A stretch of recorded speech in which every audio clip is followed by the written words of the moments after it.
today we're going to be talking about our trip to Origins. Now, some of you have maybe seen a couple of the posts. I will say I did not get to post all of the footage that I had in Reels.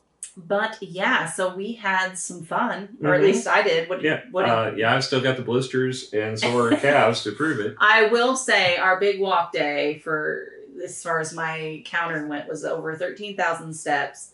I increased. I probably got more than you because I made several trips to the hotel that you did. Let me put it this way. My little thing says my average was over 2,000 more steps a day at the con.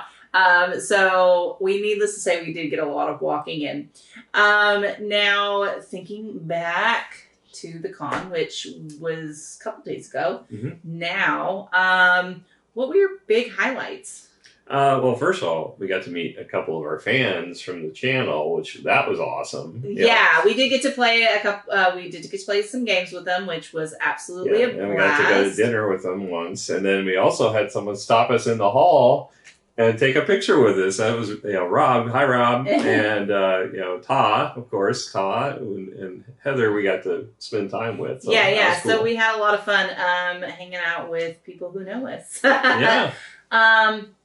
So that was a blast. I mean, what are some other highlights for you? Got to spend a lot of time shopping, of course, and buying all kinds of cool stuff. Did you guys see the picture of the haul? Well, we'll put it right here. So it is ridiculous. So. Someone overspent. You. Yeah. So. I mean, it's definitely closer to our Gen Con haul than our Origins typical haul. So it had to go. Normally, we take a picture of it on this table. We had to go down to the pool table, which is finally restored. Thanks very much. I don't even know what you bought. Like I did not keep. I didn't want to keep track. I don't want to know. I don't want to know. But if you do look at it, we've got some really exciting things coming up for the channel. Yep. And some of them we did get from some amazing vendors. So I'm super excited to talk about a couple of those. Yeah. As far as meetups, we met up with Ludimus Games, and a lot of it was just trying to establish relationships with these companies so we could get inside scoops on what's coming. And we got some inside scoops, guys. Yeah. So Ludimus Games showed off 2 games, one of which is particularly exciting for me. We're Sinking. Now this one is a Kickstarter that I think we already missed out on, which is sad because it's the one that I was excited about when we saw it. It was it's really hard to cool. keep track with all the Kickstarters. Yeah, it really is. It's a lighter game, but it's a pirate theme. And there's a little bit of backstabbery, but what's really cool is the ship actually is really neat looking, and it comes apart into stages. And if it sinks, then you lose out on all the things you might have taken advantage of. Now something that was impressive was the quality of components for the retail version. You'll see pictures here. Randy's got them. Yeah, I got pictures of it. The ship is 3D, and you're literally taking off layers as the ship sinks. It was really neat to see. And then the other one they had was Toppings, which was a even lighter game. It was more of a kind of a puzzler where you're trying to get a certain type of ingredient on your section and other types of ingredients you don't want on your section of the pizza. So you're slicing a pizza in a way that is going to be more conducive to you, and then potentially playing cards that will let you move the ingredients back and forth. And it was clever. And it had really cool looking pieces because they all look like pizza ingredients. So you have to keep away from little kids because they might want to try to eat your pieces. It's wood. So, or it was, I don't know what it was. But no, I mean, I thought that those, the quality for both of those games looked top notch. So for a smaller company, I was very impressed with the quality of the components. So I am super excited to see the final touch feel things for those, and I do think they will be great. Just the appeal of it, I'm not sure the age range is, but I'm excited to play these with Sissy, to be quite honest with you. We also got to meet with our good friends at Weird Giraffe. We meet with them every year, and it's so much fun. So I stopped by the booth. This one, I stopped by the booth, and I was looking. I was trying to find the new games, scope them out, because I always do for Weird Giraffe games. And the lady was trying to sell me on ones I've already had. And the guy in the back, he's like, oh, you want to see the new stuff. And it was so awesome to be remembered specifically because we've worked with them before. And I absolutely love them because they are giraffes. They're so cool. So we met with Carla from their team, and she demonstrated several of their games, one of which probably the most exciting one as far as what people are going to know is they're making a card game version of Fire in the Library. Mm-hmm. So that one's going to be probably a big hit for them. There's also a game called Logic and Lore that they demonstrated that had basically like rules that you were trying to apply to get the numbers unlocked. Yeah, so it's a 2-player game. So this one should be pretty interesting. Basically have a setup of 10 cards with numbers on them on your side and 10 cards on the other person's side. You shuffle them and you place them, and you are trying to get your cards back in order without actually ever seeing them. So basically you randomly choose 2 cards and say, is this a number? And then they will say yes or no. And if it's a yes, then you kind of understand. But if not, then you just have to move the card around. So there's a lot of shuffling of cards. You're going to have to remember, oh, this card isn't an 8 or a 7 or like, what is this card? I don't know. Yeah. And then if you do get it right, then you flip it over. And so it's facing you so you know not to move it again. So that's really good. So it'll be interesting to see how that one plays out because we didn't get to fully play that one because it was still kind of in the works. But the artwork on it is, but Weird Giraffes, their artwork is always top notch. So that was absolutely gorgeous. The next one was a game called Motley. Now this one was very colorful. It was like I'd say 80s, style Art Deco, very loud. Well, I mean, and she did let off that originally they were going to call it the Motley Crew, but she was afraid people wouldn't. No, it was Motley Clues. Motley Clues. So it was obviously a play on Motley Crew, but they were afraid that it would get lost. Yeah, and people wouldn't recognize the name. So that one definitely I could see being fun with a certain group of people. Yeah. Like getting... It's a very casual game where you're basically trying to rearrange the cards to a specific shape to communicate a category. Because there's a pattern in a category. There's a pattern on the card with similar colors, and so you're trying to build a shape with the similar pattern to kind of create a topic or whatever, in my case, like I had body parts. So I ended up making a hand out of I was able to do that out of the cards. But you have to get inventive, right? So, that one is definitely a filler game, but I think it would be a lot of fun. And then the other one they showed is, it's hard to say how portable this game is because they had the wrong box for it. And the box was enormous. But if you have a cat, it would be perfect for a couple cats. It's called Too Many Cats, and it's basically it's a light card game. That's what they specialize in, a very nice, easy to get into games. Yeah. But it did have a play mat, so it is going to take a little bit of space to hold the play mat. But this box was, the size of a very large deck building game. It was definitely not sized for the box, right? Yeah, but we all got a good laugh out of it when she pulled it out. Even, she was laughing because it was not the right size. But no, because it's, all in progress. But so that one seems pretty interesting because you're basically trying to adopt cats you're building a tableau, and you're building a tableau of cats, and cats are very particular, and so they want to be next to certain kinds of cats. And, so you have to kind of meet all those criteria. So it's a bit of a tableau builder. There was a lot of puns and pop culture references in the naming of the cats. There was. And I'm hoping they take my suggestion to heart on that one cat. Yeah. Because, it was actually 2 cats in the same card. It was a reference to Star Trek, and it was Kirk and Spock that they were referencing in their own way. But the eyes of the cats were orange and green. I said, you should make those cats' eyes yellow and blue to match the Star Trek characters' uniform. So she said it's not too late, so they might do that. So that one seems to be a lot. That one's going to be a fun, easy. And the artwork on that one was absolutely gorgeous. Like I was super. It was so. It was very cartoonish, but it was fun. It was cute. It was super cute. But it's a cat themed game, so it is supposed to be cute. Yep. So that one was spot on. Then I met with Envy Born Games, which is funny because it sounds very much like our friends at Envy Board Games, but they actually have a Kickstarter coming for a small 3-box set of games that are very portable again. But they had a unique one particular one in the set, this one called Sirens they had. It was really kind of a cool idea. So you're playing cards down into trying to form a musical pattern that you're going to use to lure sailors in. And it's all about building this tableau of cards and having the best cards so that you can basically attract these sailors, and whoever gets the first 2 sailors wins. So it's a real quick game. But at the end, once you have formed your music, you can actually scan the cards, and they have an app that will play the song you wrote from the cards, and that was really clever. He had to call me. Like, we were in the cave. He ended up calling me like, Brandon, this is so cool. Yeah. It was cute. I loved it. So, and then the other 2 in that, there's one called Defrag, which is all about basically trying to get your cards to take the least amount of space by combining them and moving them around in this maze-type pattern to collapse them.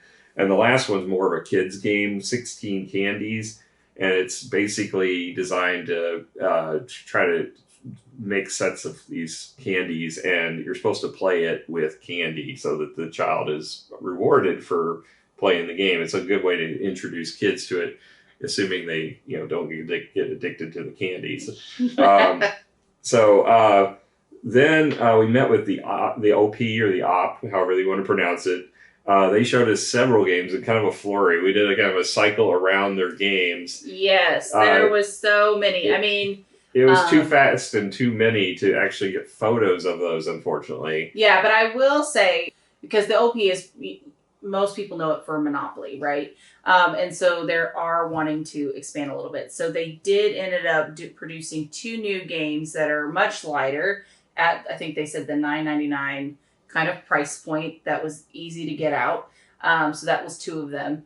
And then, obviously, the Disney Battle. The Sorcerer's Arena. There's a new expansion coming for that. We can't tell you too much about it. There's new characters. There's new characters. That's all we can say. But, it sounds like, if you are a fan of Disney characters, there's more coming for you. Let's just say that. Yeah. So that one, and that one's a pretty,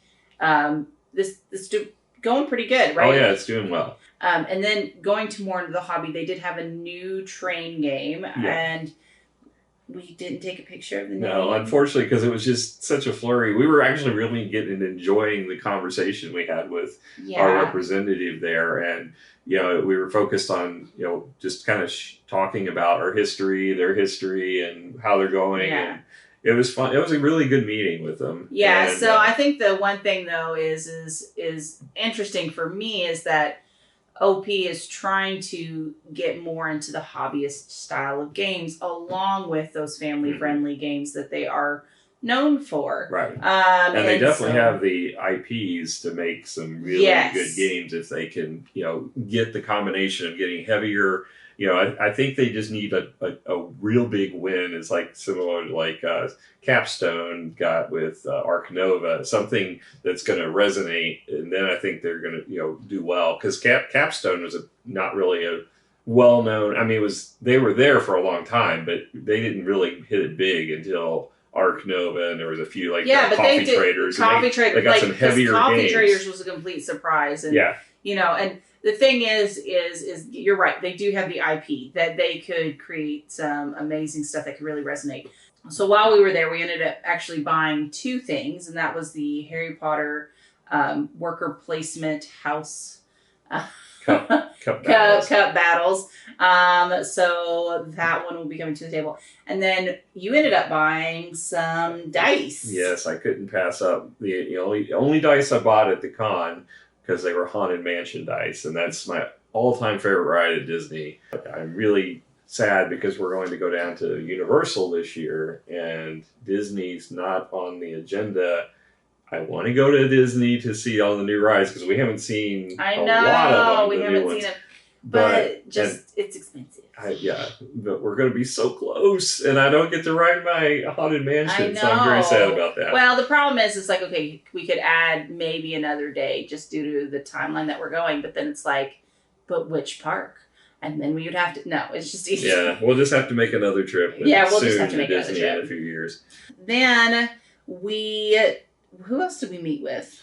You met with a lot more people than I did, to be fair. Yeah, it was kind of a whirlwind. I basically, everybody where I stopped, I at least talked with them. I mean, we met with Mr. B, obviously. We met with the maker of Catharsis, which we'll get to in a little bit, and talk with him. And there, basically every one of these places we stopped and I bought games, I at least mentioned our channel and spoke with them about, what we're trying to do and what they're doing, and see if we could find out more about their upcoming games. So, I'm sure we'll have more conversations in the future. I gave business cards. So we got, you talk, I'll, talk to my agent. We'll talk to yours, kind of thing. Although we had no agent. I mean, but at the end of the day, the thing is it's like, it's really good to be able to see all the stuff that a lot of these people are coming out with, and it's really breathtaking. And so I love being able to meet with some of the smaller companies. Mm-hmm. So, like, for example, we met two brothers that ended up making Wizards of the Grimoire. So that one's not quite a deck builder, but it's a battle to one player versus player, kind of like a Magic type game, except for it's a collectible card game. It's already all packaged. It's all packaged, and then you've got one deck for both groups, and it's a versus game. So, and you're playing spells against each other. So, but meeting with them, and the artwork was fantastic on it. But to see some of these smaller companies really come up with some. Hopefully, we bought several of them, so hopefully amazing games. There were a lot of deck builders there this year. There was a lot of and I hate to say this, there was kind of an overburden, some of them. Yes, and that tells you something. That's why we brought a lot of them home. Well, I mean, I was a lot more picky maybe than you were, because I only bought the one, you bought the one. I encouraged you to buy the one, and because of that. But there was a bunch of stuff that happened that I really enjoyed.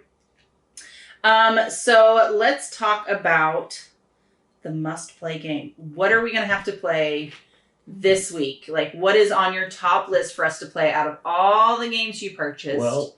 Well, that's different than what we're going to play this week, because we actually have a couple of Kickstarters that we have to preview before they go live. So okay, beyond that, once we get past that, beyond our commitments, what games are we going to play? Surprisingly, the one that I'm most excited about was one I had not on my radar, and it's that Catharsis I just mentioned, because it's a small company. I spent a lot of time talking with the guy that made Catharsis, because they don't have a retail distributor. They're just selling it out of their home in Chicago, basically, and at these conventions. So I was asking about, because we are friends with a retailer that's one of the larger online retailers. We're not affiliated, but we're friends with them, and we go. That's where we buy most of our games from.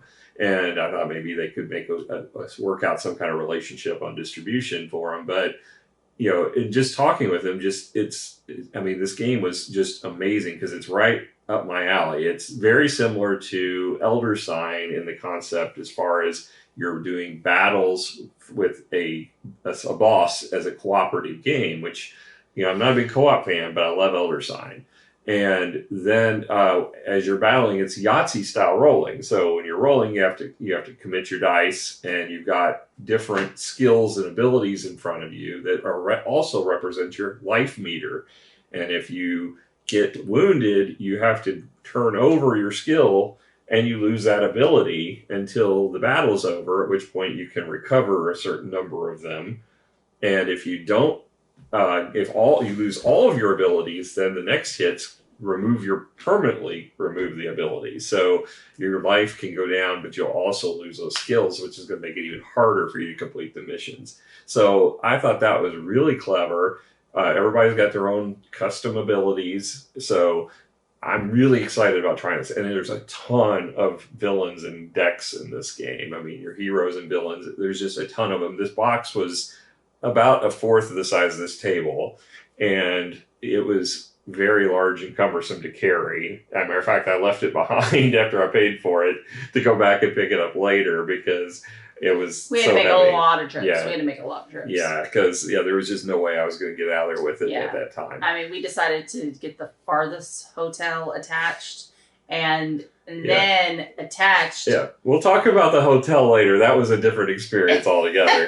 But beyond that, we actually played Mission Control, which was my hot item to pick up there. We did pick it up. We played it at Origins with Ta and Heather, and it's basically a 4-player co-op roll and write where you have one person who's the captain of a rocket and he's trying to fix and repair the ship, where you've got Houston and the various cities on Earth trying to do things to help out with that guidance. So I played Houston, but I think I'd much rather be what you played. So it's it's a 20-minute limit to get this rocket repaired. It's very stressful, particularly for the captain of the ship, because you're hearing these people yelling and yelling and yelling, and you're the one who has to do the die rolling, where they're making the decisions on which dice are consumed, and you just have to take what's left over as the captain.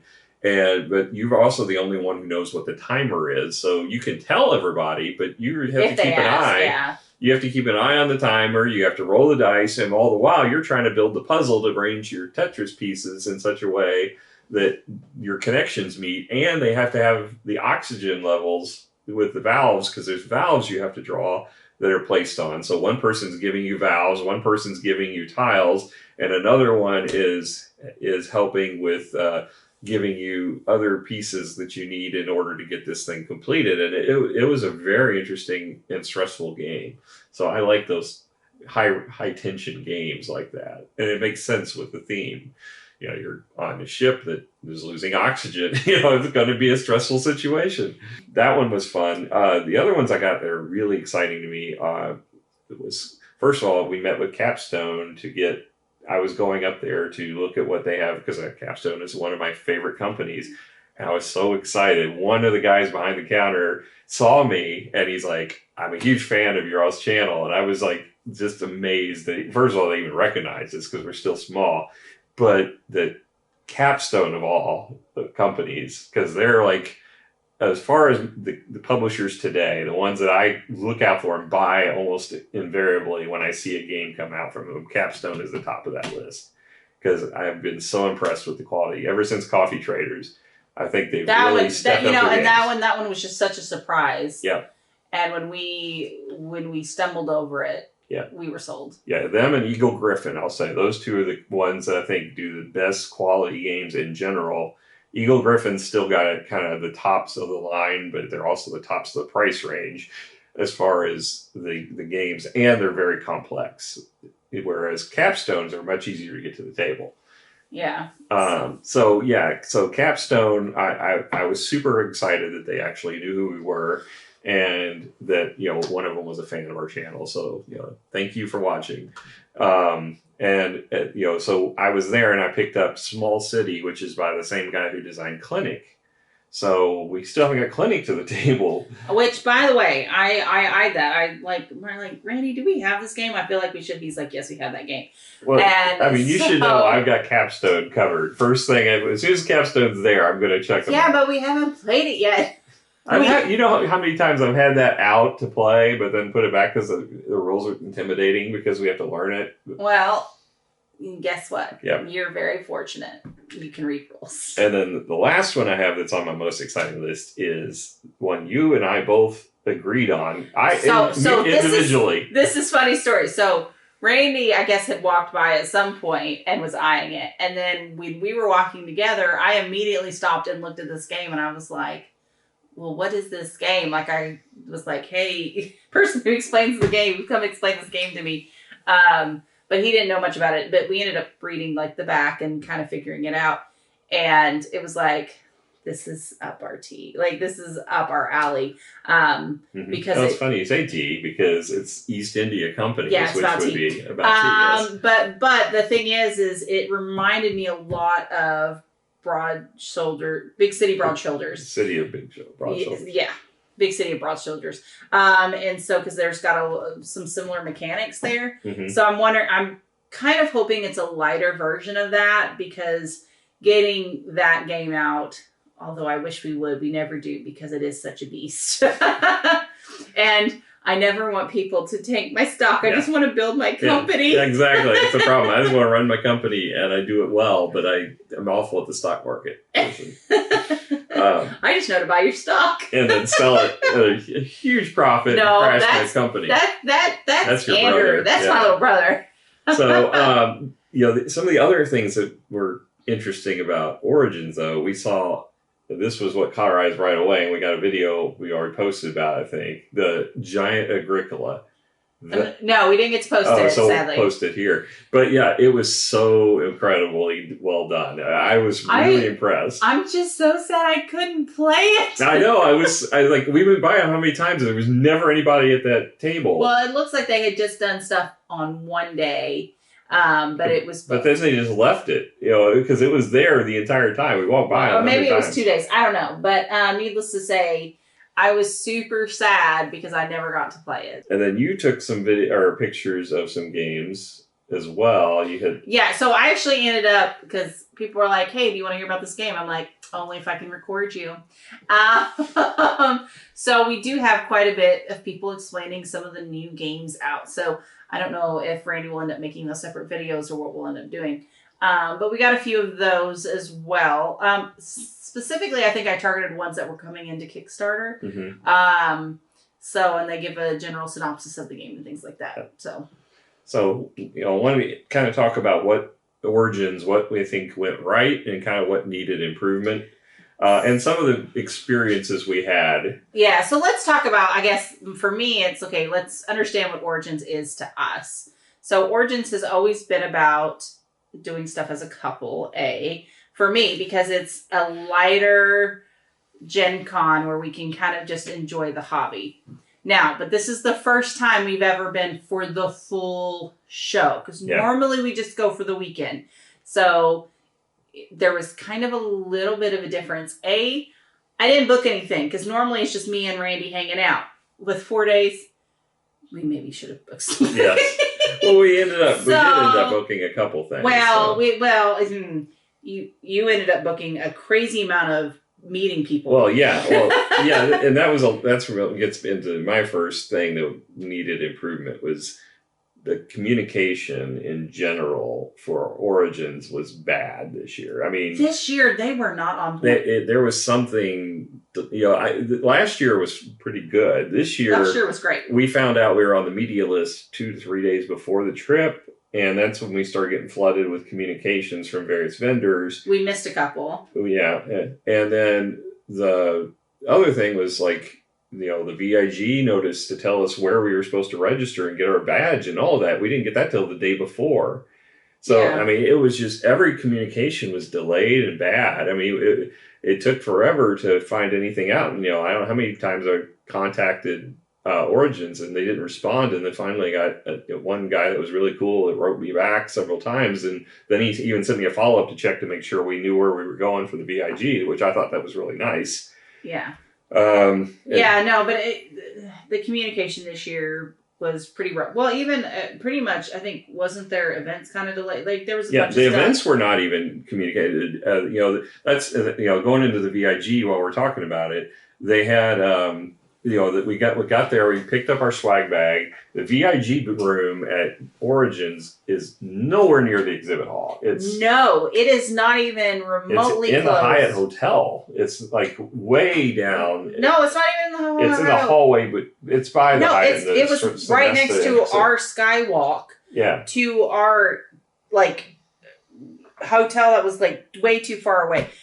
Yeah. That was nuts. And the VIG room doesn't provide the same amenities like when you get a Gen Con, so they won't store your bags, at least they didn't advertise that they did, if they do. And there was not much point because you were walking all that distance. You don't get the drinks.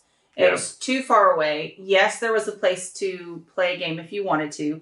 They weren't as strict as Gen Con was. Because Gen Con's you can only have that wasn't an issue. And they did have a game library. It wasn't a big one, but you could sit down and play, and they had maybe maybe 50 to 100 games Right. that they had to choose from. So that was actually kind of nice to have a little bit of a gaming library. But, you know, and you're trying to compare the two without trying to compare the two. Yeah. But it is... Well, to be fair, on the positive side, it's way easier to get a VIG badge at Origins because you can just buy it. You know, Gen Con, you have to get in the lotto and hope for the best, and it takes you years to potentially win the lotto, and then you're paying a fortune for it. Well, and I'm not even sure it's even worth. Well, yeah, we keep doing it. But it does guarantee you the hotel room, which is a big factor at Gen Con, not as much of a factor at Origins. It would be nice, but we didn't. You know, we were late to the game getting our hotel, so it didn't really help us any. The other thing, this was what everybody was complaining about. To me, it wasn't as big of a deal because we had no expectations going in of what was going to be in the bag. But the swag bags from previous year, there was like 10 or so games in the swag bag. This year, we got a cup. And a shirt. And a bag. And a book. And a book. But it was mostly there to get you just going to get autographs from the various authors. Well, no, I mean, they make it every... Stories. Well, the short stories that they make every year. Like, they had every year they make a book with Origin authors that write up. So, actually, I thought that was a pretty cool thing that they did, and we did get that book for free. My thing is not knowing what the expectation was. Like, I was okay with the shirt and the bag or whatever. The thing is like that expectation. Yeah. Because they said that they were trying to focus more on experiences this year, which would have been fine if they actually communicated what experiences that they were offering. Yeah. Because where it was going to be, when it was going to be, who it was going to be. And maybe targeting a little bit more of an audience because... Like they did have, it happy hour? Yeah, they had a happy hour. We don't drink, so that... Yeah, that doesn't really suit us very well. And then they ended up getting Martin Wallace to come and do something, but then we didn't know about it. We didn't get there in time. Till we found out about it late, but... You know, we could have gone on Sunday, but we were rushing to get everything packed and get out. So it wasn't great timing. And then there was an event that was for RPGers, really, where you could watch some group that does RPG, I guess, on videos. I don't know who they were. Yeah. They weren't Critical Role, which is the only one I'm aware of. But so it wasn't even the biggest name, but they were a group that did it, and they did a performance that was supposedly humorous, but we stayed for a few minutes and said, this isn't our thing, and left. Yeah, and the thing is, maybe because we came part way in, I don't know, I wasn't feeling it. I told Randy, I said, I'd rather just play a board game with you. Can we go do that? So all in all, the VIG was not worth it for me, except for... They sent an email, and this is something I can tell you for sure Gen Con would never do. No. Origin sent an email to all their VIGs that said, you know, we understand there's a lot of frustration with the swag bags this year, and they ended up refunding most of the price of the differential between the regular ticket and the VIG because of all the issues. And communication and all that. And I thought that was incredible. And I think they actually refunded more than they should have. Because I think there was still... The other perk that was big for me, and the one that actually made it somewhat worthwhile, was we got in an hour before the exhibit hall opened on the first day only. But that let me take care of most of the things that I was targeting that I was afraid might sell out. I was able to get most of that. Well, I mean, and like I said, my biggest thing is I wish that the VIP area or VIG area was closer to the actual hall. I think that would have been a big step. And then, like I said, I don't even think they needed to give drinks like Gen Con does if it would have been closer, because one thing, Gen Con versus Origins, but Origin actually has food. Okay?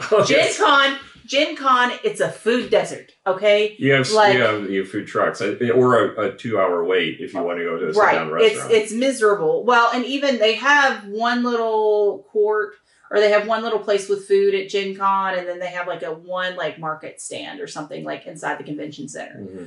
Like, getting food is a big ordeal at Gen Con. You have to plan appropriately to make sure you get food. No. At Origins, there's food everywhere. They had a subway station. There was like the convention center had like Chick-fil-A. There was a, and it was a small. It was like it was like probably a frozen Chick-fil-A. No. It was a reduced. The reduced menu Chick-fil-A's.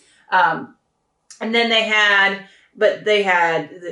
an all-you-can-drink pass. They had the homegrown area that had stuff. Yeah, they had a coffee stand. Yeah, and then further in the convention hall where the RPGers live, which is far away, which is where our hotel was. Like, if you were an RPGer, our hotel would have been fine, but we were more on the board game side. But they had a full-blown court with a bunch of food. So, and it, we had to wait, but it was like 20 minutes. Like, this was nothing compared to Gen Con wait. Yeah, but even if you left there's a huge strip of restaurants that are all good. Plus North Market. North Market, which we hit 3 times. NorthMarketBomb.com, because you could, like, buy different food every single day.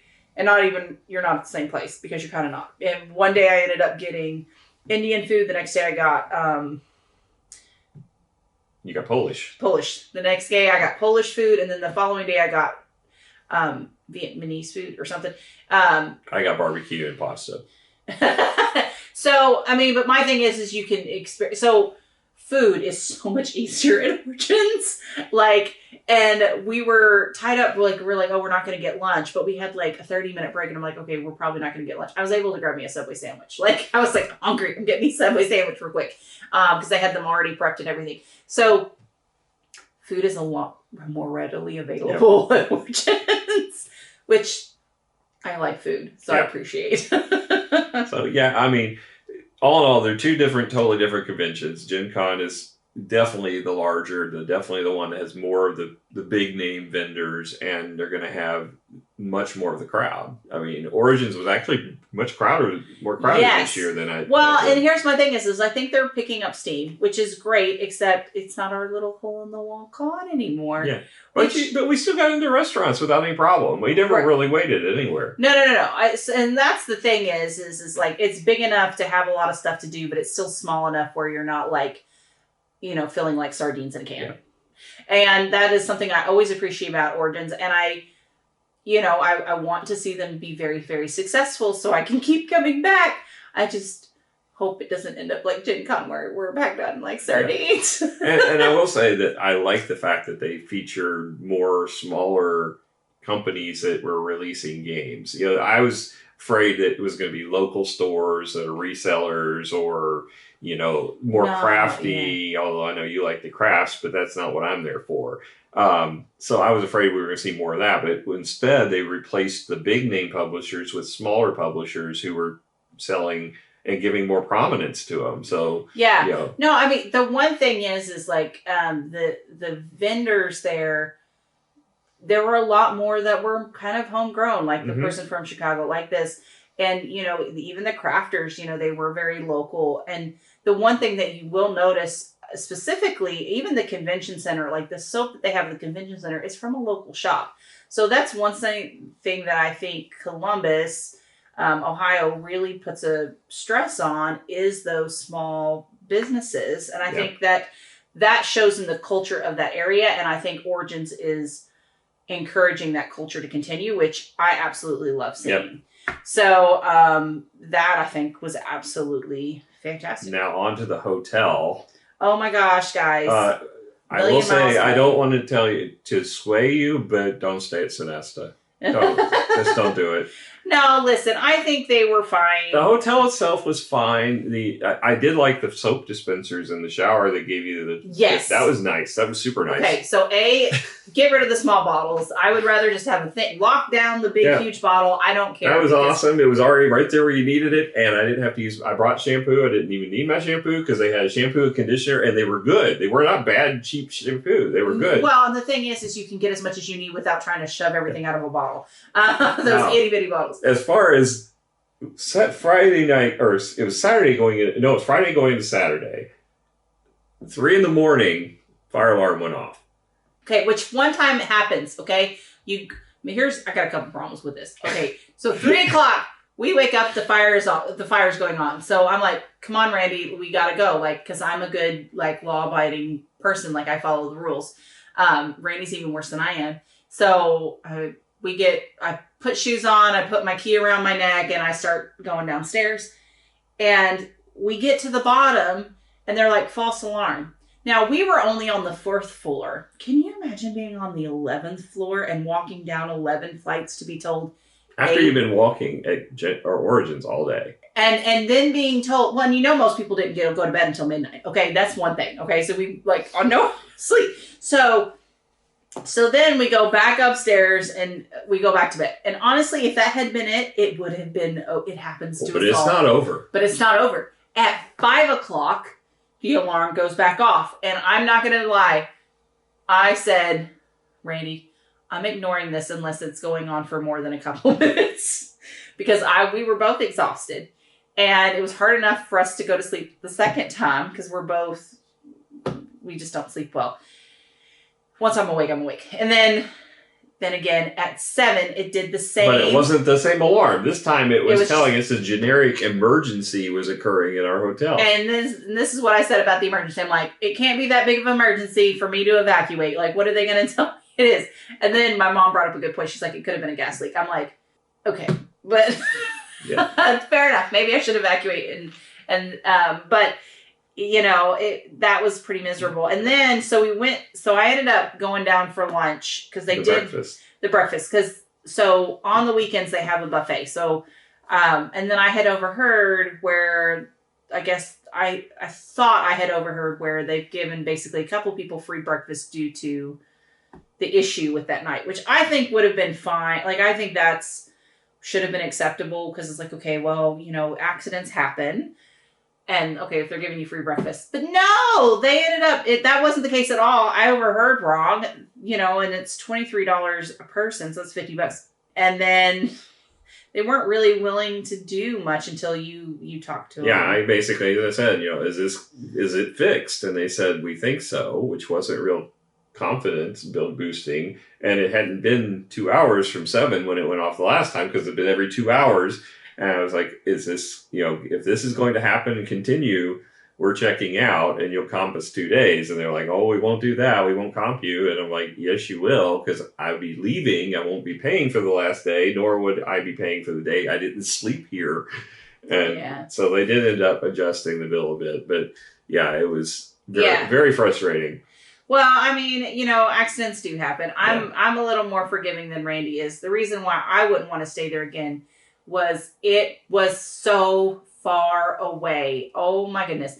Well, and then because you can go out of the convention center, walk across the street and go into the hotel, or you can walk 1,000,000 miles in the in the little tubes and end up in the wrong building that's locked. Yeah. Or because the escalator's closed and you don't see the turn off for that hotel. That was actually the reason why I don't want to stay there again, because why get an attached hotel that's not attached because it was raining a couple of days and I still had to walk in the rain, or walk 1,000,000 miles. Like, that just seems silly to me. Yeah. So we'll probably be going to the Hilton next time. And you almost got ran over by a car, which was a new experience. Well, because they were supposed to yield. They didn't yield. They did not yield. They sped up, I think. Yeah, and that was very might have paid them. No, but I mean, it was an experience. The whole thing was an experience. Yeah, so that was our Origins trip. Biggest question though, did you have fun? I still had fun. Of course, I have fun all the time with you, and I have fun at it's games. How can you not have fun? So the question is will we do this again next year? Yeah. Yeah, as long as we can afford it and the timing is right, we'll be there. Yeah, we'll probably doing this again. All right, guys. Well, thank you so much for joining us. We had an absolute blast talking about our trip. If you went to Origins, let us know what your experiences were and your thoughts. Hopefully your hotels was better than ours and you actually got sleep. And hopefully you actually played more games than we did, because we actually didn't play too many games until... This is your fault. I never play games at Gen Con, so it's only fair. Yeah, Gen Con, I'm totally booked. Oh, this is a little shout out for me, because I've still got events that are open, guys. Yep. You still got your golf events in particular, but you also have a lot of space in the Ladies and Gentlemen. Ladies and Gentlemen and Union Stock Art, I still have events left. So if you're looking for something, check out Legends of Nirvana for the events, because as much as I want free time at Gen Con, I don't actually want free time at Gen Con. So, all right, guys. Well, thank you guys so much. We'll see you guys later. Bye. Bye.